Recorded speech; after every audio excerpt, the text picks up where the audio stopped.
Well, in sharp contrast, the Premier Soccer League in South Africa has been experiencing year-on-year growth and remains a model competition for the continent to follow. Here is CGTN's Sias Plessis with more. In the space of 30 years, South Africa's Premier Soccer League has become the benchmark for the rest of the African continent, not just in the quality of the matches or the way the league is run or the ever-expanding global fan base, but also in that it is attracting players from all over the world who want to play for the likes of Orlando Pirates, Kaizer Chiefs and Mamelodi Sundowns.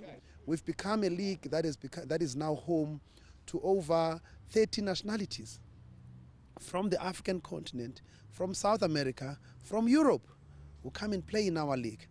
This is a clear indication that we've managed to build not necessarily a South African league, but an African story of success.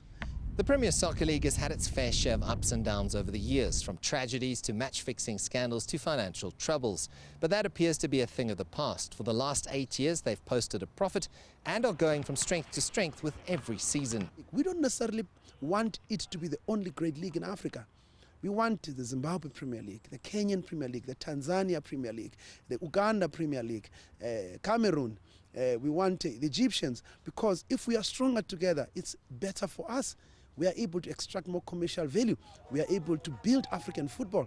Another feather in the cap of the PSL is the revenue it generates through sponsorships and television rights. That money filters down into the clubs and is used to maintain the financial stability and competition in the transfer market. They are making money through the TV rights, the way they've commercialized, sponsorships. They've got very, very good sponsors. We've got 3 lively cup competitions which bring in a lot of money. We've got, now the first division has got a sponsorship also, which did not have for many, many years.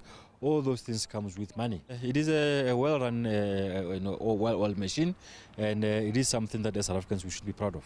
Despite the past and present obstacles, the PSL continues to find ways to take football in the Rainbow Nation to the next level. It somehow has managed to stave off the competition for attention from European leagues for viewers who remain loyal to their respective South African clubs and to the Premier Soccer League. Sias Plessis, CGTN, Johannesburg. Right now, for more on this topic, we are joined in studio by Jeff Kinyanjui, who is a seasoned football journalist with Kenya's Daily Nation here. Jeff, welcome to the program. I'll just begin by asking you, what exactly went wrong, in your opinion, with the once promising Kenya Premier League, and is there hope maybe in the future to rectify this? Well, it's a culmination of bad decision by the top managers who manage the Kenyan game. Well, hope. There is always hope, but it will take time before the game is back to where it was.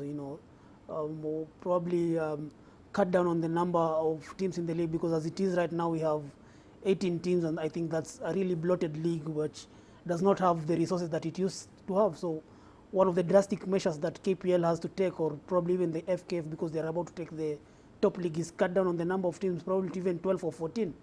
Yeah, that means now we'll have a league with the resources that each team can manage, and probably even cut down on the number of foreign players and refugee players in the league. That means we'll only have quality players joining the league, because as it is right now, we have very many foreigners who add no value to the league.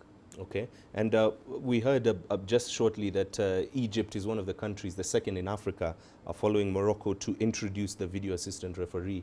It is obviously a controversial decision. Is this good for African football going forward?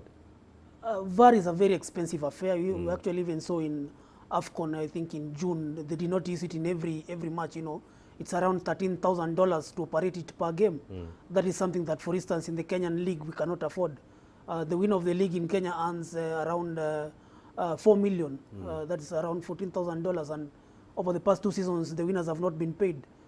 So that is only possible in North African leagues and probably in the PSL. Well, it's good definitely to be at par with the European leagues, but at the moment it's not really what we need in the African game. Yep. And finally, you did mention the PSL there. It does stand out as the standard for the continent in recent years. The problem does seem to be for South African teams on the continental side of things. Why exactly have they struggled when it comes to continental competitions like the CAF Champions League and the Confederations Cup?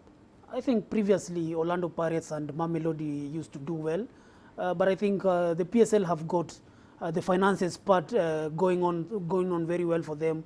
They're, like you mentioned, they're making profits year in, year out. They've got the publicity working for them. The marketing is going on very well. They have top managers managing the game. But now when it comes to the quality on the pitch, I don't think they have really good quality local players. And as well, just like in Kenya, the foreign players that are going on are getting signed in the league are not really quality. So probably they need also to cut down on the foreign quota and only have very good foreign players joining the league, and also work on having quality players from their local leagues. All right, indeed. Thank you very much for that, Jeff. Jeff Kinyanjui, football journalist with the Daily Nation here in Kenya, talking to us about football leagues across the continent.